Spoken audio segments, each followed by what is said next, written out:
السلام علیکم، میرا نام عنایت اللہ خان ہے اور ایک بار پھر آپ کے سامنے اپنے یوٹیوب چینل کی طرف سے حاضر ہوں۔ آج بات کریں گے جو انصاف لائر فورمز کا اجلاس ہوا اسلام آباد میں، اس پر بات کریں گے۔ جو بلاول زرداری کے سامنے جو 80 یا 70 لوگ جو موجود ہوئے تھے، انسانی حقوق پر بات کر رہے تھے، جس میں حامد میر اور یہ سب شامل تھے، اس پر بھی بات کریں گے۔ اور یہ کس کے دور میں یہ سب کچھ حامد میر کے ساتھ ہوا اور آج وہ کیا کہہ رہا ہے، اس میں مکمل تفصیل سے بات کریں گے۔ اور جو بار کونسل ہے اور اس بار ایسوسیشن ہے، اس کے خلاف انصاف لائر فورمز کیا قدم اٹھانے جا رہی ہے اور قاضی فائز عیسیٰ کے خلاف ریویو میں کیسے جا رہے ہیں، یہ سب کچھ آپ کے سامنے پیش کرتے ہیں۔ لیکن بات شروع کرتے ہیں سب سے پہلے شہباز شریف سے۔ شہباز شریف نے آپ قومی اسمبلی میں خطاب کیا، اس کو مکمل موقع دیا گیا۔ یعنی یہ کیسے ہوا، یہ سب کچھ آرام سے کیسے ہوا، یہ ان کا جو زور تھا وہ یعنی کہ پی ٹی آئی والوں نے تقریباً ختم کر دیا۔ قومی اسمبلی میں اگر آپ کو ان کی تاریخ یاد ہو تو یہ ہر ایک پر چڑھ دوڑتے تھے، کسی کے یعنی عزت کو پامال کرنا ان کو خوشی محسوس ہوتی تھی۔ لیکن وہ سب کچھ ان کو جو آئینہ دکھایا گیا پی ٹی آئی قومی اسمبلی کے ممبران کی طرف سے، جو کچھ ان کے ساتھ ہوا، ان کے شروع ہونے کے بعد کہ جب انہوں نے بدتمیزی شروع کی، پھر ان کا کیا جواب دیا گیا اور 3 دن تک ان کو کیسے چیلنج کیا گیا، تو ان کو پتہ چل گیا کہ اب مزید ہم کچھ نہیں کر سکتے۔ تو آج وہ جو تقریر تھا شہباز شریف کا، حالانکہ وہ عمران خان پر حملے کرتا رہا، لیکن فیصلہ ہوا تھا کہ نہیں، اس کو کرنے دے۔ آج تقریر اس نے بہت ترلے منتی کی ہے اور اس تقریر سے یہ صاف ظاہر ہو رہا تھا کہ آؤ مل کر بیٹھتے ہیں، میں کسی کے گھٹنوں کو بھی پکڑنے کو تیار ہوں، سب کچھ کرنے کو تیار ہوں، لیکن اس ملک کو آگے لے جانے کے لیے میری جان بھی حاضر ہے۔ اور پتہ نہیں عجیب قسم کے بیانات شخص دے رہا تھا۔ اگر یہ چاہے بھی تو اس کی بھتیجی اور اس کا بھائی، وہ تو پاکستان دشمنی میں بالکل، اس میں تو کوئی شک رہ ہی نہیں گیا نا کہ اس پر، تو اس کی وجہ سے اس کو سمجھ آنی چاہیے کہ میں تو کچھ بھی نہیں ہوں مسلم لیگ میں، میرا کوئی بس چلتا نہیں ہے۔ میں مسلم لیگ کا صدر بھی ہوں، لیکن میرے مسلم لیگ کے ایم این ایز میری بات مانتے نہیں، بات تو کسی اور کے مانتے ہیں۔ تو اس لیے یہ غریب کبھی ادھر منت ترلی کرتا ہے، تو کبھی اپنے بھائی کی کرتا ہے، کبھی بھتیجی کی کرتا ہے۔ یہ ایک طرف تو اس کے کیسز اتنے بڑے ہیں، اب جیسے 22 تاریخ کو اس کو بلایا گیا ہے، 22 جون کو، تو ایف آئی اے والوں نے تو اس کو معلوم ہے کہ میرے ساتھ کیا ہونے والا ہے، پھر اس کے بیٹے کو 24 تاریخ کو بلایا ہے۔ تو اس غریب کی زندگی اسی منت اور ترلوں میں گزر رہی ہے۔ یعنی یہی ہوتا ہے کرپٹ آدمی کا انجام، ہوتا ہے کہ وہ کسی جگہ بھی اس کو وہ نصیب نہیں ہوتا کہ جو وہ کچھ چاہتا ہو، بلکہ صرف اور صرف یہ ہوتا ہے کہ انسان کی بے عزتی ہوتی ہے اور آخر میں یہی کچھ ہوتا ہے۔ اور اللہ تعالیٰ بھی ایسے لوگوں کو آپ کے سامنے اس لیے دکھانا چاہتا ہے کہ دوسرے لوگ عبرت حاصل کریں۔ تو یہی سب کچھ ہوا۔ پھر جو ابھی بات کرتے ہیں اسلام آباد انصاف لائر فورم کا جو اجلاس ہوا، اس میں کافی لوگ شریک تھے۔ تو انہوں نے بہت زبردست طریقے سے بار کونسل اور بار ایسوسیشن کو جس طرح انہوں نے للکارا ہے کہ آپ لوگوں کا کام کیا ہے کہ جو بھی پاکستان مخالف بیانات ہوتے ہیں آپ اس کا ساتھ دیتے ہیں، یعنی قاضی فائز عیسیٰ کے ساتھ آپ کھڑے ہوتے ہیں، حامد میر جیسے لوگوں کے ساتھ آپ کھڑے ہوتے ہیں۔ اب تک تو ہم چپ تھے، اب ہم آپ کے سامنے دیوار سیسا بن کے رہیں گے اور آپ کو جواب دیں گے، اور ابھی آپ کا پیچھا کیا جائے گا، ابھی اور مزید صبر نہیں کیا جائے گا۔ یہ بہت زبردست بیان تھا۔ اور قاضی فائز عیسیٰ کے متعلق انہوں نے یہ کہا کہ ہم نے جانا ہے سپریم کورٹ میں، ریویو پٹیشن لے کر جائیں گے، اور ابھی تک جب حکومت نہیں گئی ہے تو اس کا بھی مقصد صرف اتنا ہی ہے کہ وہ جو ڈیٹیل فیصلہ ہے وہ آئے۔ یعنی انہوں نے یہ بھی کہہ دیا لائر فورمز نے کہ بھائی ہمارا کوئی دشمنی نہیں ہے قاضی فائز عیسیٰ کے ساتھ، وہ ایف بی آر کو جو جوابات ہے وہ دے۔ ایسے تو ہو نہیں سکتا کہ ایف بی آر کی رپورٹ کو بالائے طاق رکھ کر اور اس کو بری کیا جائے، تو ایسے تو کبھی دنیا میں ہوتا نہیں ہے، تو اس کو کیسے اس طرح ہم چھوڑیں گے؟ تو یہ جو میں بار بار آپ کو بات بتا رہا ہوں کہ انشاءاللہ پاکستان میں قاضی فائز عیسیٰ کبھی پاکستان کی چیف جسٹس نہیں بنیں گے، تو اس کے پیچھے بہت بڑا مواد ہوتا ہے، بہت بڑی اسبات ہوتے ہیں کہ یہ کیسے ہو سکتا ہے کہ اتنی بڑی کرسی پر، جو اللہ کے بعد پاکستان میں سب سے بڑی کرسی ہے، اس پہ وہ بیٹھ کے اس ملک کے ساتھ وہ پھر کیا کرے گا؟ ایک طرف وہ ایک سیاستدان ہے، دوسری طرف وہ اپنے اثاثے چھپا رہا ہے، تیسری طرف وہ پاکستانی افواج پر بہت بڑے حملے کر رہا ہے. تو ایسا شخص کیسے منظور نظر ہو سکتا ہے کہ وہ چیف جسٹس پاکستان بنے؟ تو آج انہوں نے جو آئینہ دکھایا ہے، سب کو دکھایا ہے. انہوں نے اس بار ایسوسییشنز کو اور بار کونسل کو یہاں تک کہہ دیا ہے کہ آپ کی بدماشی اور آپ مافیا ہے اور مافیا کی طرح ٹریٹ کرتے ہیں. جو بھی پاکستان مخالف قوت ہوتے آپ اس کے ساتھ کھڑے ہوتے ہیں، ہم آپ کو مزید کرنے نہیں دیں گے. اور یہ سب کچھ ہوا کیوں؟ یہ جیسے حامد میر نے اب یہ بیان جو دیا ہے، یعنی بہت کھل کر اس نے جو پاکستانی افواج پر اٹیک کیا اور ابھی منتیں اور ترلے کر رہا ہے، معافیا مانگ رہا ہے. تو اس کے بعد تو اب جن لوگوں میں تھوڑا بھی احساس ہے اس ملک کا، وہ تو خاموش نہیں رہیں گے اور نہ اس شخص کو چھوڑیں گے، اور یہ جس کے پے رول پر ہے ان کو بھی نہیں چھوڑا جائے گا. یہ بھی قاضی پائیزیزہ کا ڈائریکٹ آدمی ہے، کوئی شک اس میں نہیں ہے. تو اسی طرح اور یعنی کتنے کے نام میں لوں. اب ان کا جو اجلاس ہو رہا تھا جس میں بلاول زرداری بیٹھی ہوئی تھی، تو ادھر بلاول زرداری نے جب سوال کیا تو حامد میر نے کہا کہ حامد میر سے پہلے سوال اس نے یہ کیا بلاول زرداری نے، اب وہ نیا سیکھ رہا ہے غریب، تو اس طرح لوگوں کے ساتھ بیٹھ کر تھوڑی سی اس کو علم میں بھی اضافہ ہوتا ہے، کیونکہ ابھی تک تو اس کو یہ بھی پتہ نہیں ہے کہ سیاست نام کس چیز کا ہے. تو اس نے حامد میر سے پوچھا کہ بھائی آپ کے ساتھ کیا کیا ہوا، یعنی یہ سوال آپ ذرا دیکھیں. تو حامد میر کہتے ہیں کہ بہت کچھ ہوا ہے لیکن میں یہاں بتا نہیں سکتا. یہی طریقہ ہے حامد میر کا، یہ لوگوں کے سامنے ہیرو بنتا ہے، لیکن اس کو جب پتہ ہوتا ہے کہ شاید اس کی مار مجھے پڑے گی، تو پھر یہ کس طرح بات کو رول کرنے لگ جاتا ہے اور بات کے دوسری طرف لے کے جانے کی کوشش کہتے ہیں پہلے تو یہ ہوا تھا کہ وہ میرے گاڑی کے نیچے بم رکھا گیا، تو اس کا تو وہ بم جب رکھا گیا تو وہ بڑا افسوس اس نے شروع کیا بلاول زرداری نے. اس کو یہ بھی پتہ نہیں ہے کہ جس دن یہ 2015 میں یہ واقعہ ہوا تھا، تو 2012 میں یہ واقعہ ہوا تھا، تو اس وقت پیپل پارٹی کی حکومت تھی. اور پھر اس نے نام لیا احسان الحسان ہے، کیا نام ہے وہ جو دہشت گرد جیل سے بھاگا ہوا ہے، اس کا نام لیا. کہ پھر گولیوں کی جب پوچھا گیا کہ آپ کو گولی کس نے ماری، تو وہ گولیاں تو اس کو ماری گئی تھی جاوید مینگل نے ماری تھی، اختر مینگل کے بھائی نے.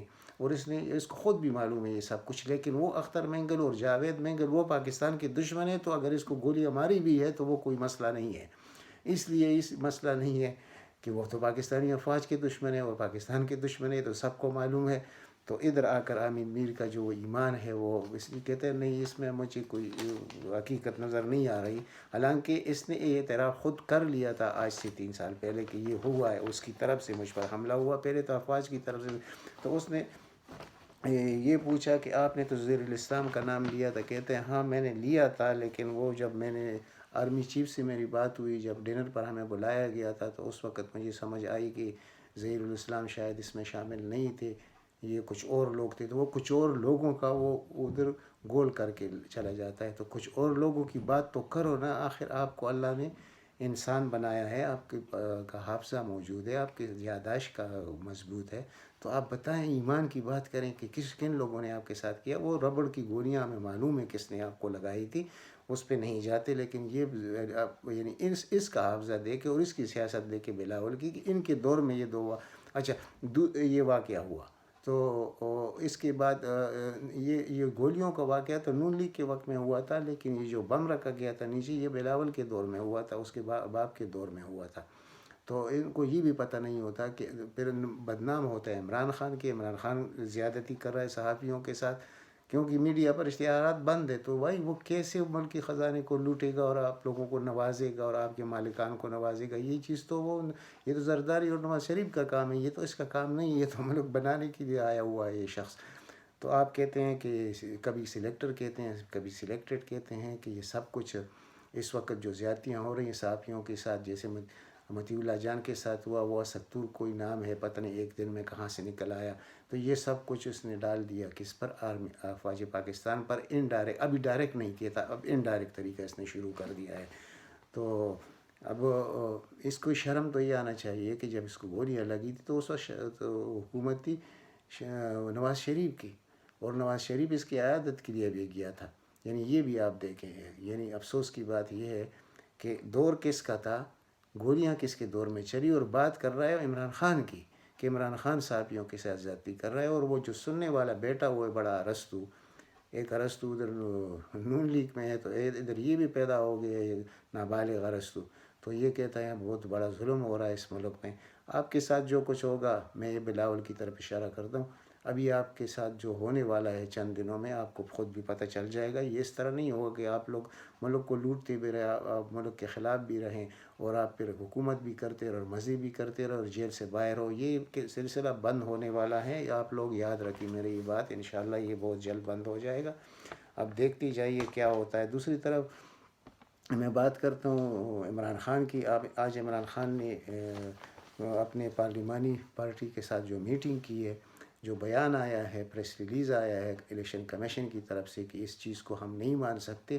یعنی آپ دیکھیں ایک آئینی ادارہ ہے, دوسری طرف ایک سپریم ادارہ ہے جس کا کام ہے قانون بنانا, قومی اسمبلی اور سینٹ یا صوبائی اسمبلی. تو یہاں انوالو ہے قومی اسمبلی اور سینٹ. قومی اسمبلی سے بل منظور ہو گیا ہے ای وی ایم مشین کے لیے اور اوورسیز پاکستانیوں کو ووٹ کا حق دلانے کے لیے, یعنی انتخابی اصلاحات جس کو کہتے ہیں. اب سینٹ سے منظور ہو جائے گا, سمپل میجارٹی کے ساتھ یہ سب کچھ ہوتا ہے جو قانون سازی ہوتی ہے.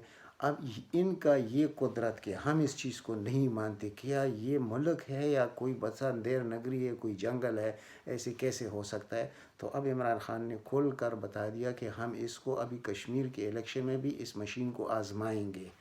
تو آپ خود سمجھ جائیے کہ یہ لوگ کیسے روک سکتے ہیں. روکنے کی کوشش تو بہت کریں گے, یہ بہت کچھ کرنے والے ہیں. میں نے رات کی ولاگ میں جو کچھ آپ کو کہا ہے اس شخص کے متعلق کہ جو چیف الیکشن کمشنر ہے اور جو 4 ممبران ہیں الیکشن کمیشن کے, یہ سب کن کے لوگ ہیں, کن کے پیرول پر ہے, کس کے لیے کام کرتے ہیں. ان کے لیے نہ پاکستان کی کوئی اہمیت ہے, اس کے لیے نہ قوم کی کوئی اہمیت ہے ان لوگوں کی. لیکن یہ ابھی بچ نکل نہیں سکتے. اب اس کے لیے بھی سوچا جا رہا ہے کہ ایک آئینی ادارے کا سربراہ جب حکومت کے ساتھ خواہ مخواہ کی تصادم اور جو پھر قانون سازی میں تصادم کرنا چاہے گا, تو اس کے لیے کون سا قانون ہونا چاہیے. یہ قانون بھی آنے والا ہے. اور یہ پھر یہی جو غلطی ہوئی ہے بہت بڑی, انشاءاللہ یہ شخص ایک تو جسٹس قاضی فائز عیسیٰ پاکستان کی چیف جسٹس نہیں بنیں گے, اور ایک یہ سکندر راجہ جو چیف الیکشن کمشنر ہے یہ اس عہدے پر برابر جمع نہیں رہ سکے گا. یہ میں آپ لوگوں کے سامنے یہ جو کر رہا ہوں یہ بات, یہ آپ یاد رکھیے گا. ایسے ہو نہیں سکتا کہ یعنی ایک یعنی الیکشن کو پروٹیکٹ کرنے والا ادارہ, الیکشن کرانے والا ادارہ وہ کسی اور کے ساتھ ملا ہو, تو اس کو آپ الیکشن کیسے. یہ تو مطلب وہ آپ یہ سمجھے کہ چور کے ساتھ یعنی اپنی وہ کہتے ہیں وہ مل گئی چوروں کے ساتھ, جو ہے مثال ہے, میں اس طرح نہیں کہہ سکتا اپنی ولاگ میں, لیکن یہ تو وہی کام کر رہے ہیں. تو ان کو کیسے برداشت کیا جائے گا. اب دوسری طرف ہم آتے ہیں, یہ جو متی اللہ جان کا کیس ہوا یہ بھی خود ساختہ تھا. یہ ابھی اسدپور کا جو کیس ہوا یہ بھی خود ساختہ ہے, لیکن یہ اس طرح نہیں ہے. یہ اس میں بہت لوگ شامل ہیں جو ہماری بیرونی مخالف ہے یا دشمن آپ کہیں اس کو, جتنی بھی ہیں وہ سب ان لوگوں کو ڈالروں میں کتنے پیمنٹ کرتے ہیں. اور پھر یہ آنٹیوں کا ایک خونخوار ٹولہ ہے, وہ 50-60 آنٹیاں ہیں پاکستان میں, کبھی انسانی حقوق کی بات کرتے ہیں, کبھی میرا جسم میری مرضی کی بات کرتے ہیں. ان لوگوں کو اپنا یعنی طریقے سے ان کو سیدھا کرنا پڑے گا. اور یہ سب سے پہلے عوام بھی ان کی طرف اب متوجہ ہو چکے ہیں. عوام انشاءاللہ اس کو بہت اچھی طریقے سے ڈیل کر لیں گے. تو جو بھی پاکستان کا مخالف ہوگا وہ ہماری میڈیا کا پسندیدہ ہوگا, وہ یعنی اس پیڈ میڈیا کا, اس بکاؤ میڈیا کا, اور جو بھی ہمارا افواج کا مخالف ہوگا وہ ان کا ہیرو ہوگا. یہ کیسے یہ چل سکتا ہے. یہ باتیں آئندہ نہیں چلیں گی. انشاءاللہ موجودہ وزیر اعظم رہے گا 2/3 میجارٹی کے ساتھ 2023 میں. اللہ تعالیٰ اس کی زندگی دراز کرے. آپ لوگ بھی دیکھ لیں گے, ہم بھی دیکھ لیں گے کہ یہ جو کچھ ہو رہا ہے اصلاحات, انتخابی اصلاحات, جو حق ہے عوام کا اس کو عوام کو اپنا حق ملے گا. جس کو وہ ووٹ دینا چاہیں گے اس کو ووٹ دیں گے. یہ نہیں ہوگا کہ آپ کوئی مردہ ہے آج سے 10 سال پہلے مرا ہے, 20 سال پہلے, اس کا ووٹ بھی آپ پول کریں. وہ ایک گھر میں, جس گھر میں صرف 10 آدمی رہ سکتے ہیں, اس میں 400 ووٹ کیسے بنے اس ایک گھر میں. یہ میں جو بار بار آپ لوگوں کو کہتا ہوں کہ ایک تو MKM نے یہ کام کیا تھا کراچی میں کہ ایک ایک گھر میں انہوں نے 300 سے 400 ووٹ بنائے تھے، وہ جیلی ووٹ جو بکتاتے تھے. یہی کام تو نون کا ہے. یہ دونوں اس چیز میں یعنی ایک کلاس فیل ہوئے یہ دونوں. یعنی کہ ابھی لاہور میں ایسے ایسے گھر ہے جس میں 400 ووٹ بنے ہیں اور لوگ موجود نہیں ہیں اور جعلی ووٹ استعمال ہو رہے ہیں. اس لیے یہ جو الیکٹرانک ووٹنگ مشین کا مسئلہ ہے اس میں تو یہ کام ہو نہیں سکے گا. تو ایک تو یہ ان کے چلے گئے 30-40 ہزار جعلی ووٹ جو ہر حلقے میں ہوتے ہیں، یہ ان کی جیب سے نکل جائیں گے. دوسرا جو ورسیز کا ووٹ ہے تو آپ کو پتہ ہے وہ کس کا ووٹ ہے، تو اس سے بھی 25 سے 30 سیٹوں کا فرق پڑے گا. تو میں اس لیے 2/3 میجارٹی کی بات کرتا ہوں. تو ان اداروں کو بھی پتہ ہے، ان سب کو پتہ ہے کہ کیا ہونے والا ہے آئندہ الیکشن میں. تو جب 2/3 میجارٹی ملے گی اور وہ بھی عمران خان جیسے شخص کو ملے گی تو انشاءاللہ پھر یہ ملک کیسی ٹھیک نہیں ہوگا. یہ ابھی آج جو بیان سندھ ہائی کورٹ کا آیا ہے پیپل پارٹی کے خلاف، تو وہ جو انہوں نے ڈائریکٹ 16 گریڈ اور 17 گریڈ میں لوگوں کو، جہاں لوگ CSS کو اور PCS کے امتحان دے کر امتیازی مقام حاصل کرتے ہیں، ان کا حق مارنا اور ڈائریکٹ اپنے لوگوں کو جنہوں نے صرف میٹرک یا FA کیا ہو اور ان کو ڈائریکٹ 16 گریڈ میں 17 گریڈ میں، تو اس پر بھی کیس شروع ہو گیا ہے. اور جو انہوں نے اس دن وہ ہنگامہ کیا تھا بیریا ٹاؤن میں اور پاکستان کے مخالف نعرے لگوائے تھے اور پھر نام دیا تھا کہ یہ تو نیشنلسٹوں نے کیا جو کمپرس جماتے ہیں، تو آج انہوں نے بھی دعویٰ کر دیا کمپرس جو عوامی تحریک والے کہ بھائی نام ہمارا استعمال ہو رہا ہے. کام تو انہوں نے خود کیا ہے کیونکہ بیریا کے ساتھ تو پورا پارٹنرشپ ہے زرداری کا. تو یہ سب کچھ آپ کے سامنے آنے والے دنوں میں انشاءاللہ آپ اچھی خبریں سنیں گے. قومی اسمبلی میں تو ان کی آپ نے طاقت دیکھ لی، ابھی اگلا بھی دیکھتے جائیے گا. ہر جگہ ان کو پسپائی ہوگی، ہر جگہ یہ ذلیل ہوں گے، ہر جگہ، کیونکہ انہوں نے ملک کو رسوا کیا ہے. اور یہ لوگ اور جو لوگ پاکستان کو رسوا کرنے میں لگے رہے ہیں ان کے خاندان مٹ گئے ہیں اس دنیا سے، اور ان کی آخری جو زندگی گزری ہے وہ ذلت میں گزری ہے. تو بار بار ہمیں یہ بات جب کرتا ہوں تو یہ میرے خود اپنا جو ہے نا اس پر بہت بڑا کام کیا ہے میں نے ان چیزوں پر کہ جو اس وقت کے سرخے تھے وہ آج کس کے ساتھ ہے اور کس کے مخالف ہے، اس وقت کس کے مخالف تھے. اس پاکستان کی مخالفت ابھی سے تو نہیں ہے، جب سے یہ بنائے تھے یہ لوگ، ان لوگوں کے خاندان تھے، پھر یہ لوگ آ گئے، یہ چند ہزار لوگ ہیں. انشاءاللہ اس کو دیکھیے کیا ہوتا ہے. یہ جامد میر نے آرٹیکل لکھا ہے واشنگٹن پوسٹ میں، وہ بھی آپ کے ساتھ ڈسکس کروں گا کسی وقت کہ اس میں اس شخص نے کیا کچھ لکھا ہے پاکستان کے خلاف اور افواج پاکستان کے خلاف. کہ یہاں تک اس نے کہا ہے کہ یہ غداری کا قانون پاکستان سے ختم کیا جائے ورنہ ہم سب اس کے سکنجے میں آ جائیں گے اور پھر ہمارا بچنا مشکل ہو جائے گا، خواہ پاکستان کے اندر ہے یا باہر ہے. یعنی ان لوگوں کے پیچھے میں جس طرح لگا ہوں تو میرا یہ میرا استحقاق بنتا ہے کہ میں ان لوگوں کو معاف نہ کروں، کیونکہ جتنا بھی کسی کا بس چلتا ہے وہ اپنا وہی استعمال کرے. ہمارا توڑا چلتا ہے تو ہم توڑا استعمال کرتے ہیں، لیکن جن کا زیادہ چلتا ہے وہ زیادہ کرے. اور جو پاکستان کا سپریم کورٹ ہے، پاکستان کا چیف آف سٹاف ہے، ان کو دیکھنا چاہیے کہ ادارے کس طرح تباہ ہو چکے، ان کو ٹھیک کرنے کا طریقہ کار کیا ہے. تو ٹھیک کرنے کا طریقہ ان کو میں سمجھا دیتا ہوں کہ یہ جو آئینی انتخابی اصلاحات ہو رہے ہیں اس پہ ذرا غور کریں کہ یہ جو چیف الیکشن کمشنر جیسی باتیں کر رہا ہے تو کیا ایسے لوگوں کو موقع دیا جائے گا اور پھر یہ مافیاز کی طرح کام کریں گے اور کسی کو مسلط کریں گے ہمارے اوپر. یہ تو ہوگا نہیں، یہ تو میں آپ کو بار بار کہتا ہوں کبھی بھی نہیں ہوگا انشاءاللہ. لیکن مشکلات تو حال میں جو مشکلات ہے ہمارے یہ اس میں تو یہ اضافہ کرتے ہیں، کیونکہ انہوں نے جو بجٹ دیکھ لیا کہ جتنا بڑا ریلیف ملا ہے پاکستانی عوام کو، پاکستان کو، تو ان سے یہ برداشت نہیں ہو رہا کہ بھائی یہ سب کچھ جو ہو رہا ہے اگر یہ شخص مزید دوسری دفعہ برسر اقتدار آیا تو اور اکثریت کے سائے اس وقت تو اس کے پاس اپنے سنگل میجارٹی بھی نہیں ہے کہ وہ اتحادیوں کے بغیر حکومت بنا سکتا یا ابھی چلا سکے. تو اتحادیوں کا رویہ بھی آپ دیکھ رہے ہیں. تو ان سب کو معلوم ہے کہ اگر یہ شخص خود مختار وزیر اعظم بنا یا 2/3 میجارٹی کے ساتھ آیا تو پھر یہ جتنے اداروں نے تباہی مچائی ہے اس ملک میں، جو سب کچھ تباہ کیا گیا ہے اور جو اس سیاستدانوں نے اس ملک کو جس طرح ان کے ساتھ مل کر ان بیوروکریٹس کے ساتھ اور جس طرح لوٹا ہے، اس انجام تک پہنچایا ہے، تو ان کا بچنا بہت محال ہو جائے گا. تو اس لیے یہ لوگ سب آپس میں ایک ہیں. تو میں اجازت چاہتا ہوں اگر ہو سکے تو اس چینل کو سبسکرائب کریں، اس ویڈیو کو زیادہ سے زیادہ شیئر کریں، لائک کریں، تاکہ عام آدمی تک میری بات پہنچ سکے۔ اللہ تعالیٰ آپ سب کو اپنے حفظ و امان میں رکھے۔ والسلام۔